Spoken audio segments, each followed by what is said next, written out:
Welcome everybody, this here is Mr. Diggle's YouTube channel and today's an exciting day.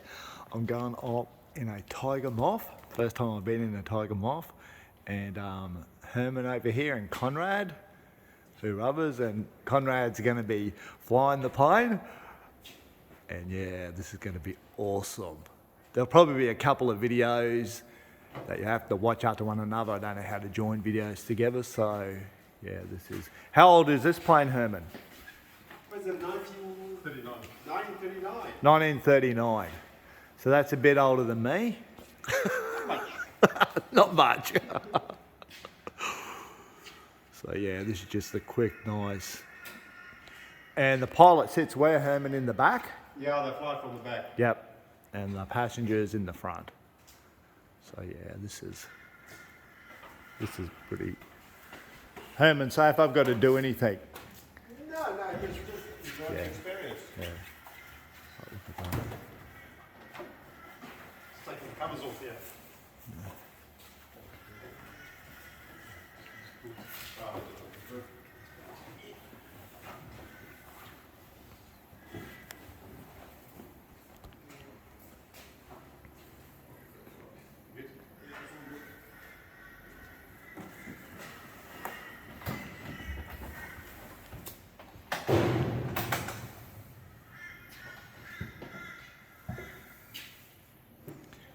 Yeah, I never thought I'd go on a Tiger Moth. I've been on a little two-seater plane, like a modern kind of one, and then of course a big plane down to Sydney and Melbourne.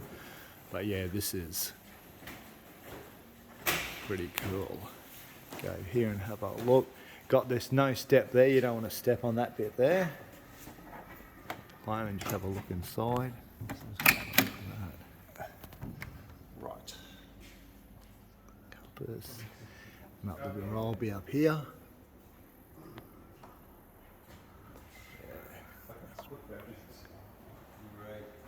Do you fill it out a bit or not? Would you like me to? Yeah, just so you can walk around the front, don't you? Yeah, it's cool. We need to put it. Oh, okay. I'll just put the batteries in and I'll... Okay, so... Of course, Herman's doing his YouTube channel as well, 2 Degrees Down. So check that out. And he's more knowledgeable on planes. Herman flies planes and helicopters and all that stuff. Can you fly helicopters, Conrad? No. No. Anyhow, it does. Get a while. Well, at least I know somebody, 2 people that can fly a plane and 1 that can fly a helicopter, so if there's a natural disaster, I call the disaster movies, and you need to get out of town. I've been watching too many movies.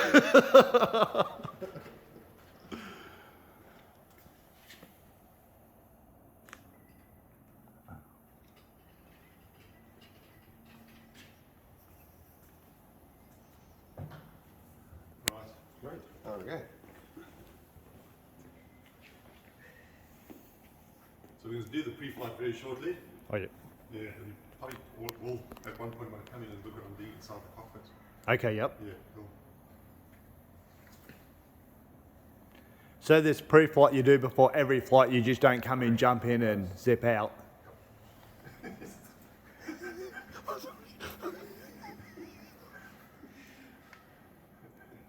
I'll stay quiet now, Herman.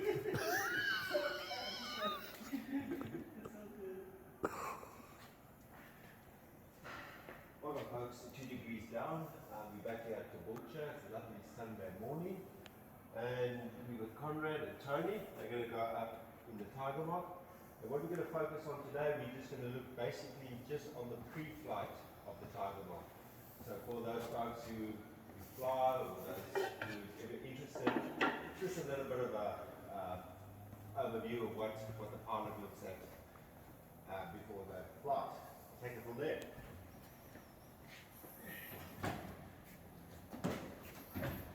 Right, so put it again. Take it back. I'll leave it to you. You can just walk around with you. So I'm going to start off with, so I'll just get my tools out. Made a little tool roll. Just put them over here, just so it reminds me what to do as part of the pre-flight. Just dump everything there. I need that one in my back pocket actually. in this pocket. The reason why I leave this in my pocket, that's the fuel drain. And if you get into the aircraft and you've got something irritating you, then you know you haven't done the fuel, because that'll be sitting there irritating you. Okay. Yeah, so you always remember if you're sitting down, oh man, there's something irritating me, well, you have to do the fuel drain.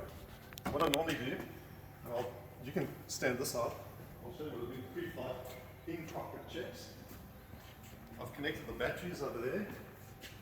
So what we can do is check the batteries, see if it's working.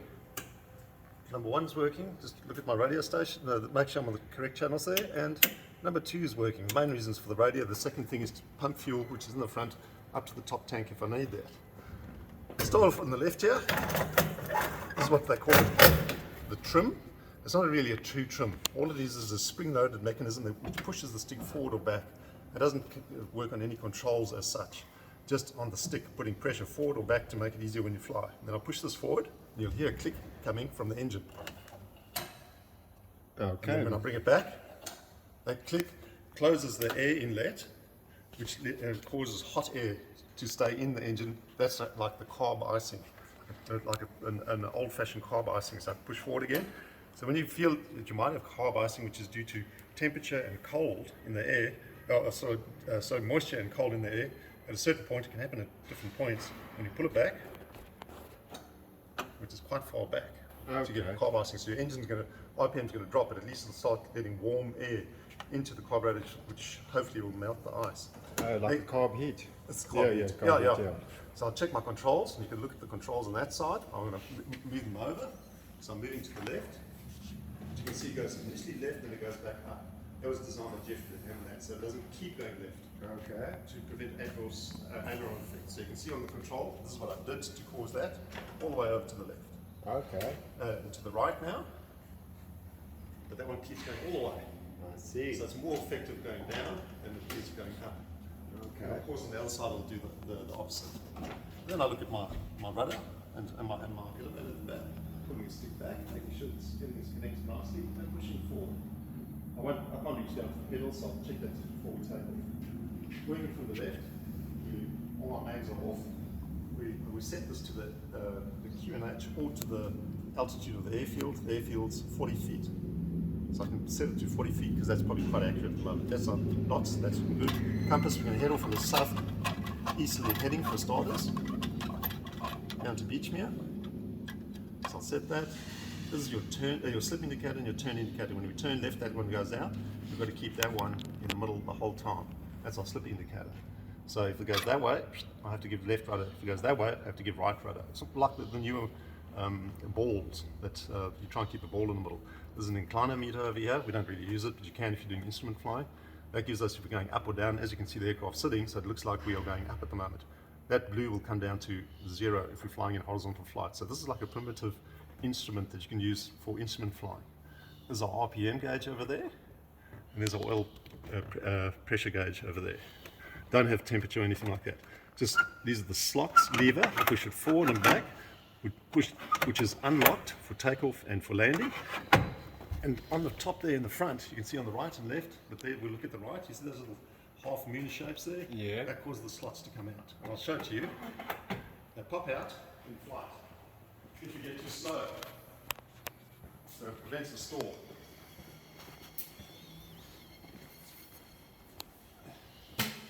These are the slots. They'll pop out like that. So the wind gets forced around to prevent the wind from stalling when you get too slow. So we use them on takeoff and landing. I do, not everybody does. Just trying to make it a bit safer, that's all. Yes, yes. So that's the inside cockpit checks pretty much done. And I'll have a look again, just to make sure I haven't missed anything, and everything's good. And I haven't put the fuel selector on yet. We'll do that once I'm running the fuel. So normally what you do is start off at a point, start off over here, making sure that all my little connections are good. All these little split pins are in. And what I like to do is go around and wobble them just to make sure that they're secure. As I'm doing that, I'm looking at split pins as we're going on the rudder, and I'll make sure that this thing is nice and secure. And again, on the other side, I'll do the same. Wobble, wobble, make sure everything's nice and secure. Looking at the split pins, and I've also peeked down at the tail wheel, it looks good. Look underneath of the split pins. they look good.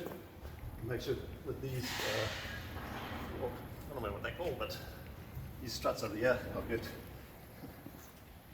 I come back this end, I look, make sure my split pins are in. You don't want them to be out. Okay, so they're in. And then I'll always look up at these split pins up there, make sure that they're in. Okay. And then we can move over to the left wing here, and what you should do, before every flight, just give it a bit of a wobble, make sure there's no crunching sounds. Something could have broken, very unlikely because I don't do aerobatics. Okay. So nothing's broken. Like, I mean, moving over to this end, this is where I'm doing my fuel drain. So as you can see, I'm walking around, doing a certain technique. So do the aft one first, looking at the fuel. I can see there's no water in there. And the mid one. In some countries, I want you to have one on the right there as well. Okay. There's no fuel, and because of the bottom fuel tank, drain that one as well. And there's no water or dirt inside there. And I always just chuck it into a tin. You can use it for cleaning stuff later, but don't chuck it out. You know, out onto the concrete there, because that just pollutes everything. Yeah. You know, it runs into the water and stuff like that. You don't want that to happen. Next important thing is we're having a look inside here. I'll wait until you come round here before I do that.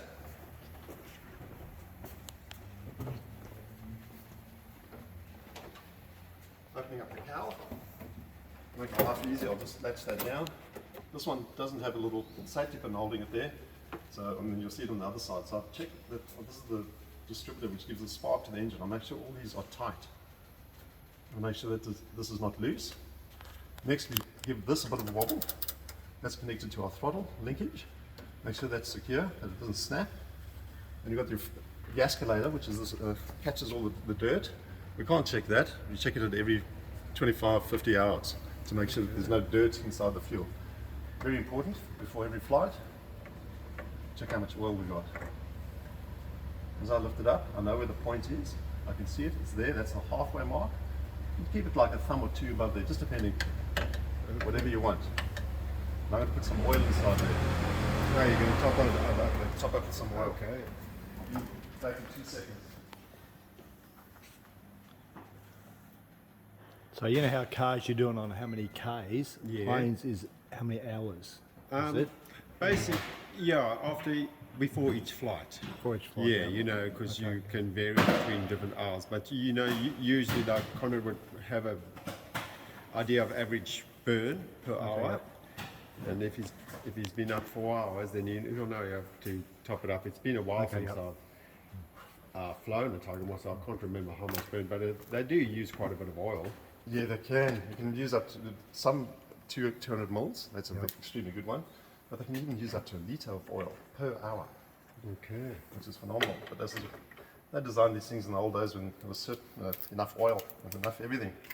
You know, and it was designed with not longevity in sight. So we're using W100 oil. You can get W120 as well and 80 as well. But and you can get straight 100, but this is a W100. It's got a bit of a detergent in it. Okay. So I'm going to put 450 mils in there. It's got the markings on the side here. Yeah. It's a bit of a guess where you've got to stop it. Okay.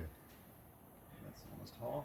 Because if you fill it for this sort of hour flight, it's just going to spit it out. No, it doesn't really spit it out. Somebody says, people say it spits it out, but another chap who knows a lot about engines says it doesn't spit it out. Oh, okay. Yeah. Unless you go inverted or something. So now what I'm going to do is I'm just going to check it again. This can get a bit tricky. You know, you've got to sort of look quickly, because now it's going from the dark to the light. Yeah, And I can see it's just there. And my halfway mark's there, so I know when it settles, it'll be good. Okay. And I'll just wipe that oil away. I've lost my cloth. Now I see the oil tank, it sticks out a bit. Yes. This is so it can cool. So there's no like a radiator or something like that cooling it. It's the wind that cools it. Okay. Yeah. So what I'm going to do now is I'm going to put the fuel selector on after I've closed this up. Go back round and put my fuel on.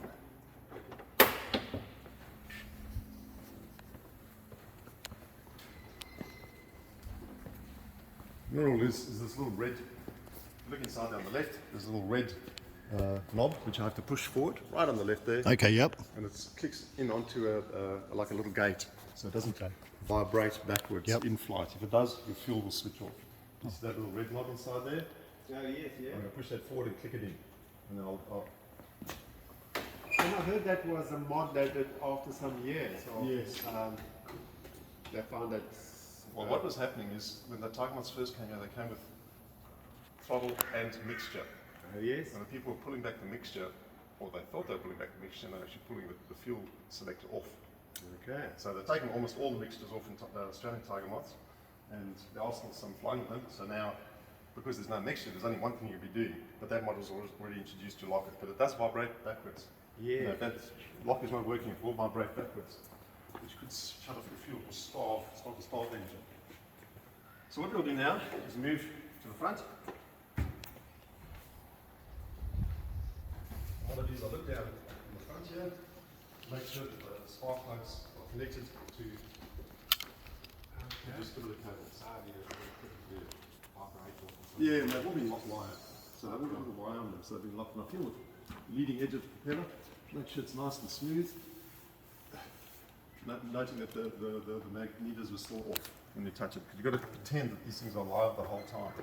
And that's vitally important. Yes, because if that goes on, it won't be pretty.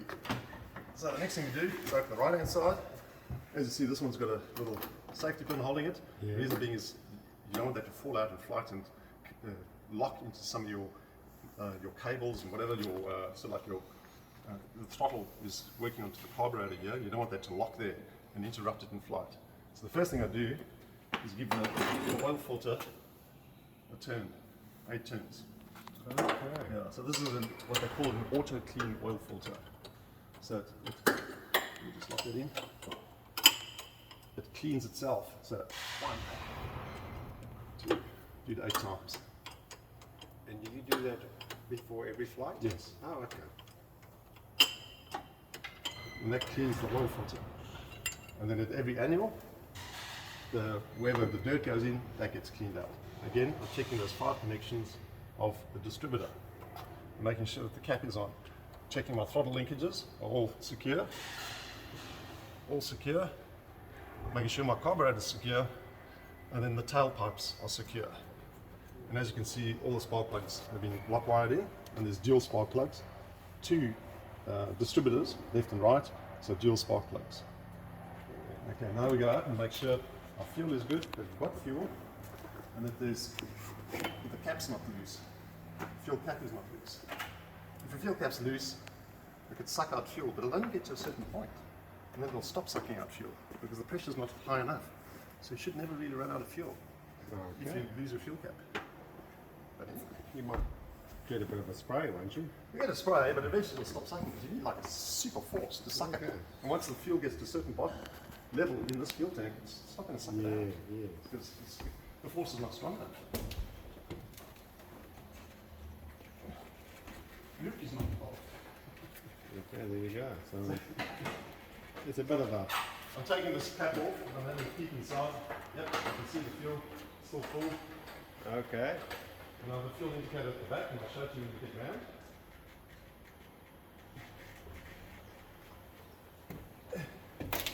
And I can check the second fuel tank, which is there. Might just do it out of interest sake. I'm going to get my dipstick. What are the wings, mate? Are the wings metal, Herman, or are they? No, it's a fabric called seconite. Yep. So it's like a drum, and they're painted with dope, is it? And, Dope, yeah. And this has got plywood underneath here. Some of them don't. Some of the original ones you could actually see the ribs. Yeah. And that's seconite, but it's all timber inside. Okay, yep. Yeah, it's not metal. Yeah. So this is a little dipstick I made. So I made sure the fuel tank was empty, and then put 10 litres in, and kept going until I got to the full mark, which is 45 litres. So if you want to go on a long flight, make sure you've got enough fuel. Well, this is our spare tank. This is the long range tank. So I put this in, I have a look, and it's sitting at, it's above 45. I always keep the fuel tank full. Okay. I've noticed with time, I think the fuel tank stretches. Oh, okay. Yeah, because the fuel's got weight. You know, the reason it started off at 45, but it's sitting around about 47 now. So Conrad, do you just keep topping your fuel up, or do you ever just run it like down or clean out your fuel tanks, or? No, you never really clean them out. Sometimes Okay, you have yep. to clean them out. Yeah. You have to. You don't really want to, but you have to. The main reason being is that those little fuel drains that are checked, they start to leak. Okay, so yep. little, it's like rubber, petrol resistant or fuel resistant rubber, like O-rings, but they can deteriorate. And once they start deteriorating, you start getting fuel dripping, so that means you have to replace them. Okay. To do that, you have to drain the fuel tank. Yep. Which is a misery. And what I do is I look underneath here and make sure that these, you've got little tabs here, which make sure that they are locked, so the undercarriage doesn't collapse, because sometimes those bolts can vibrate out. But make sure that they are locked. So you have a look at an undercarriage and the condition of the Yeah, wheels. just the undercarriage, making sure the tyres are good. These tyres are still, they're pumped up. I pumped them about 2 flights ago. They're still good. Temperature can change them. You can make them go up or down. Notice on a hotter day, maybe it's more flat. Colder day, they're more tight. Today's an average day, so they're looking good at the moment. So there's no tread on the tyres? No tread on the tyres. You can see just a little bit of grooves. Yep. But it's smooth. Main Okay. being is the reason these used to land on grass runways initially. Yep, They used to slide nicely on the grass because you didn't have to make a perfect landing. Yep. Yes, and those tyres, those grooves, it gives you indication of wear of the tyre. That is correct, yes. Yeah. Also, you get fine little cracks in the tyres which can show you if they're old or not, and they might have Yep. to be replaced. Now we're looking at this. This is our airspeed indicator. Oh, well, it's not our airspeed, it's inside there, but the wind blows in there, and it gives it pressure, which moves the airspeed indicator. And also this here are what we call the static points. So you can get correct altitude and stuff like that. And here we've got our Venturi, which creates a vacuum which drives some of the instruments inside there. So this here, Venturi, it's a Venturi effect, first described by Bernoulli in about 1889, I can't remember when, but because of the small pressure, the air coming in there, and then the expansion, it causes a vacuum, which this tube is then connected to the instruments. I thought it was a horn. You know, like if you're coming up and you want to let somebody know. And again, I'm turning on the right hand side here, making sure this is all good. And then I'll walk back. Yeah, that's what I thought it was. It'd be nice if you did. And I'm coming back out and now I'm finished. And as I was going along, I was putting my tools away. And again, that fuel drain, it's one in my pocket anymore, so that's probably the most important thing out of everything, is to Yeah. make sure that you drain the fuel, because otherwise just off the takeoff you could have a fuel failure. Yeah. And this is pretty much it for the pre-flight. Okay, no. Well, thanks for that. Yeah. And, Thanks, Conrad. That's all right. I'll just leave it like that at the moment, and I'll be signing off. So, Tony and Conrad are going to go out in the Tiger, and looks like a great day. Yes, it's going to be a good day. Might get a little bit bumpy as the thermals pick up, but we'll be back by then. Yeah. And this is the first time, Tony, you going up in Yeah, the very first time. the very first time. I've been in a little two-seater, I've never been in a Tiger Moth, and when you're a kid, when you look at planes, you look at planes like this. Everybody goes up in modern planes, but not many people get to go up in like an old plane, a good plane, you know? Okay, folks, give a thumbs up. Okay. So we've got a pretty nice day out here. I'm going to be heading out. I'll let you know when I get back how it went. I'm not taking my phone because I don't want it to fly away or anything. But when I get a GoPro, then I hope I'll get up again and have a journey. Okay, thanks everybody. Hope you learned something nice there. Cheers again. Thanks for watching. Bye.